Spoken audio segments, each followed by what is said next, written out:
Hey guys, welcome back to today's video. Today is Friday, September 12th, 2025, and today we are going to be talking about the Virginia governor's race and Lieutenant Governor Winsome Earl Sears, who is begging and pleading with President Donald Trump for an endorsement in the 2025 governor's race in this state. For a bit of context, the 2025 governor's race in Virginia has been skewing in a direction that is not positive for the Republican Party. Winsome Sears, who is the incumbent lieutenant governor who was first elected back in 2021, is now running for governor against Congresswoman Abigail Spanberger, who left office in January of this year.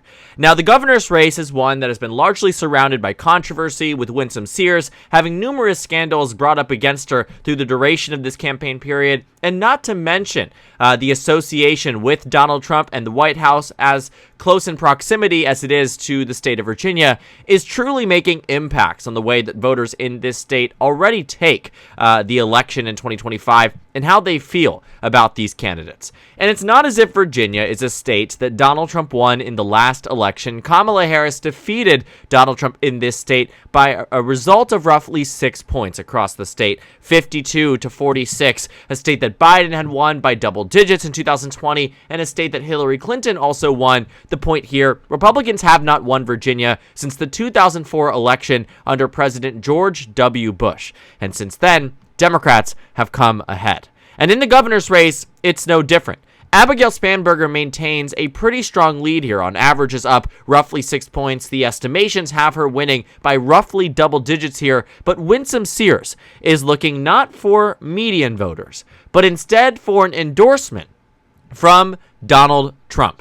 Now, it might go without saying that traditionally speaking, Republicans running for office oftentimes do get the endorsement of Donald Trump.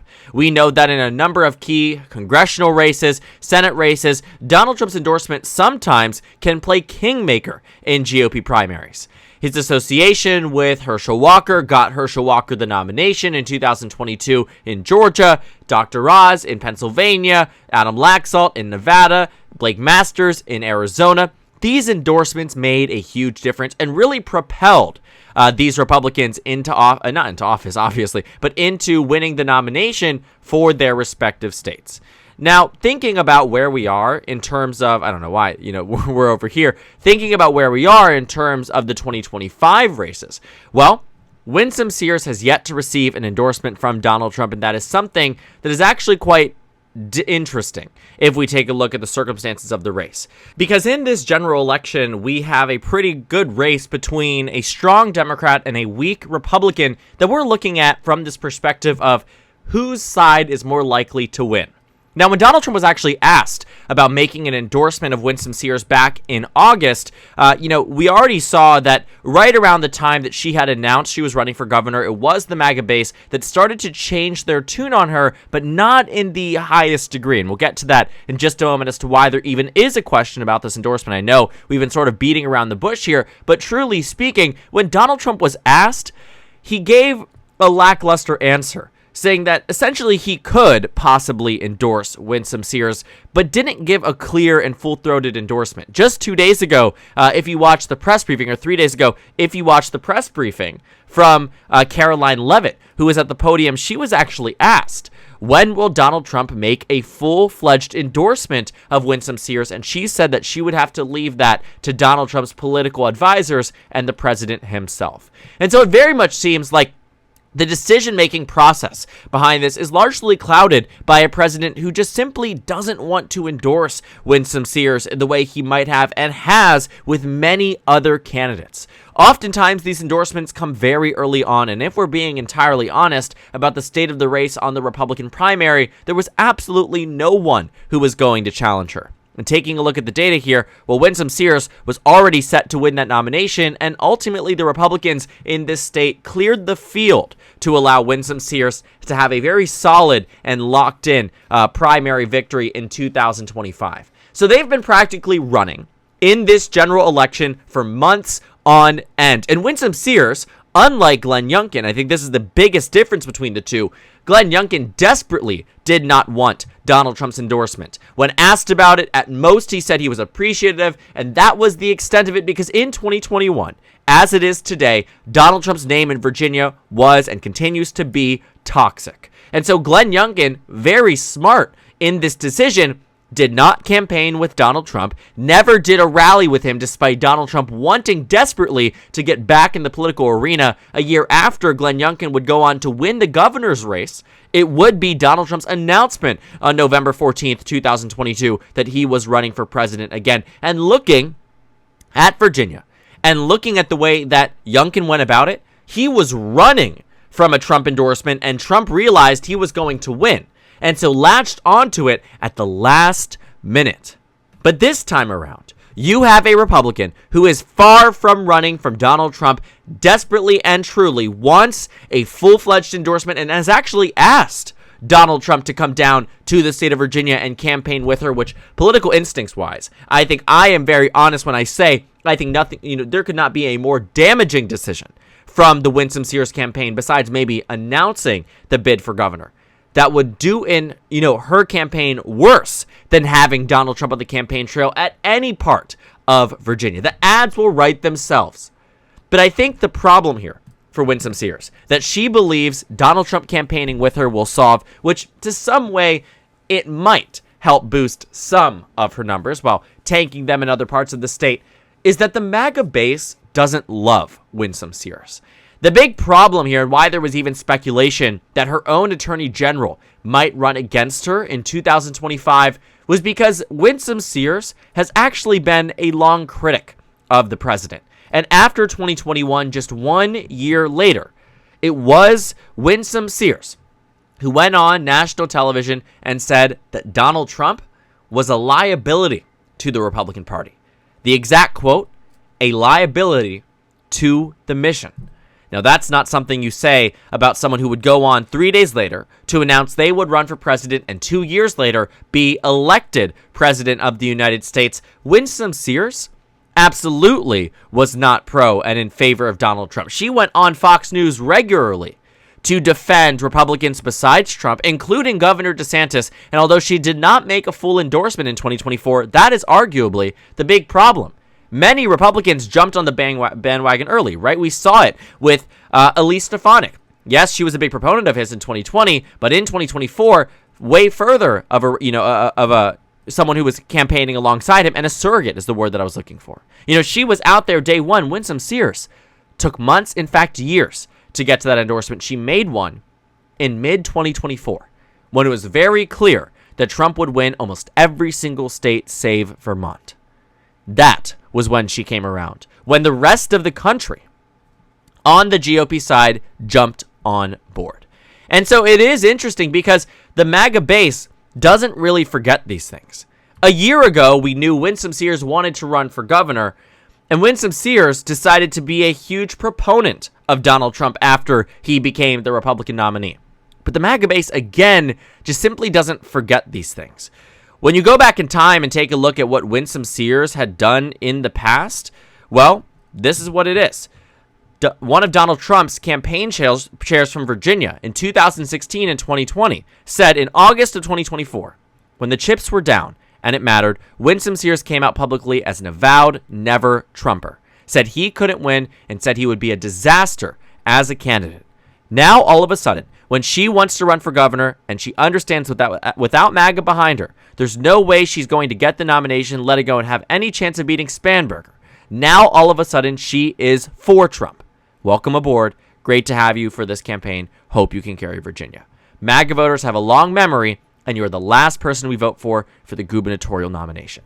And so since the Virginia GOP cleared the field for her, it is now a question of if that MAGA base turns out in the general election.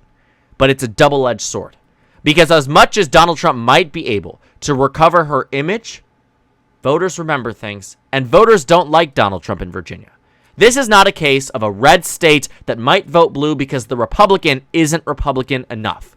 This is a case of a Republican who has already been brandished Republican too far, too extreme, even without Donald Trump having any comment on the race besides the fact that he was indicating that he could possibly endorse Winsome Sears. Indicates could, possibly, nothing is definitive, and looking at the 2025 race, Winsome Sears, who is already in such a dire position in this race, is in an even worse position whether or not Donald Trump comments on this race, but she is showing how desperate she is for this endorsement. She really, really wants Donald Trump down there. And honestly, here's what I think. This has been my take for the past month now, seeing the declining numbers and the rising stock in Abigail Spanberger in the state of Virginia and arguably on the national level. I think we're at this point where Winsome Sears, like many of the failed candidates that Donald Trump has propped up before, is looking for an administrative position in the future that Donald Trump could appoint her to if she is loyal. I mean, it was just yesterday or some days before that we saw Herschel Walker's testimony. Remember, Herschel Walker ran for Senate in 2022. Gee, I wonder what he's doing. United States ambassador to the Bahamas. We're going to go see him go down the water slides at Atlantis on taxpayer dollars because he ran for Senate at the request of Donald Trump. And that arguably could be what Winsome Sears wants to see for herself. That she knows her time in Virginia politics is coming to a close, and changing tune on how she treats and talks about and campaigns alongside / with the President of the United States could make all the difference. But Donald Trump also has a long memory. And that explains why there is this hesitation of jumping on board with Winsome Sears. Because as much as she provides something, a fighting chance, she's not going to win, but there is, that 3 to 5% chance that she does that might incentivize Republicans to be in this race.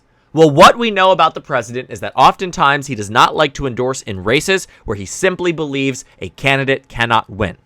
All right, that checks out here. But he seems willing to come out and endorse the candidates that he knows also won't win in full-fledged manners if he believes that person is MAGA.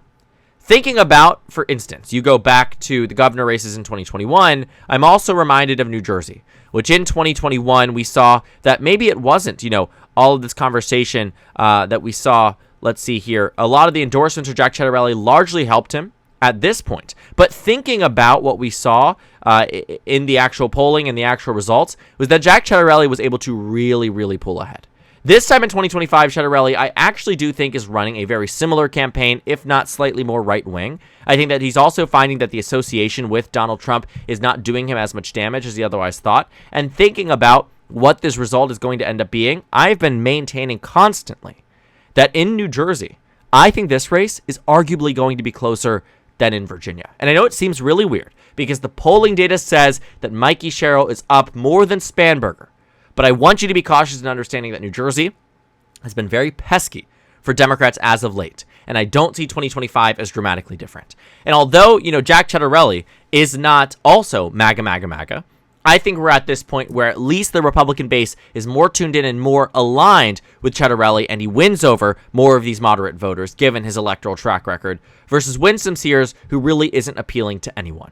Not the MAGA base, not the President of the United States, not the swing voters in Northern Virginia who are worried about their kids going to public schools in the Fairfax County school system, right? You are talking about a lot of people that we saw Glenn Youngkin really tap into in 2021, that carried Winsome Sears across the finish line in 2021, that we are not seeing today. And so while Donald Trump may be indicating that he could, maybe just possibly, endorse Winsome Sears, we have yet to see a full-fledged statement, and I think there's a combination of factors as to why that may be. Loyalty, above all, in this administration, so it seems, and electability second. And for Winsome Sears' case, she has absolutely nothing, and no incentive to get the President of the United States on her side in dooming this race even further. Because with an endorsement or without, she's in a bad position, and they honestly do impact one another in a variety of different ways. And I'd even argue that because Winsome Sears has already been brandished as this too extreme, massive right-winger, overwhelming Republican, a Trump endorsement, I think, could only do more damage amongst those who might look at this and say, well, if Trump isn't making a full-throated endorsement of her, maybe he doesn't really like her as much because she's more moderate. No. That endorsement will completely get rid of all of those conversation points and talking points. I do believe that at the end of the day, Winsome Sears will not win the governorship. We are too baked in at this point. She's not going to recover in the way that Youngkin did. And without Donald Trump's help, even with it, I think she's doomed from the very beginning, and that this race is near completely finished. Winsome Sears set to have a very dramatic and large defeat in November of 2025. So thank you guys so much for watching this video. Make sure to comment down suggestions below. Subscribe on the left if you haven't already, and check out the Instagram and Twitter. At the bottom left of the screen, there's also a Discord server for you to go ahead and join. On the screen, there's a video for you to watch, and then a playlist for my 2026 election analysis videos. Again, thank you guys so much for watching, and I will see you all later today.